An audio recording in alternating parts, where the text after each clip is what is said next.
અય મને એક વાતની સમજણ ના પડી શું?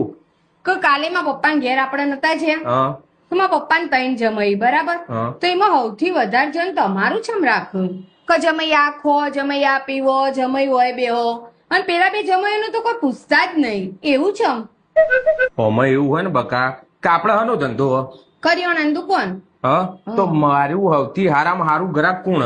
રમેશભાઈ એ રમેશભાઈ આપણા ઘેર આવે એટલે હું યુવાની આગતા સ્વાગતા ચેવી કરું? કે આવી એટલે તો ચા પોણી નાસ્તો અને કોઈ કોઈ વાર તો ખાવાનું એ તમે કહો ચમ? ચમકે રે આપણી દુકાનનો સડેલો બગડેલો અને કોઈ ના લે ને એવો સામાન રમેશભાઈ લઈ જાય ને એટલે બસ તાણ.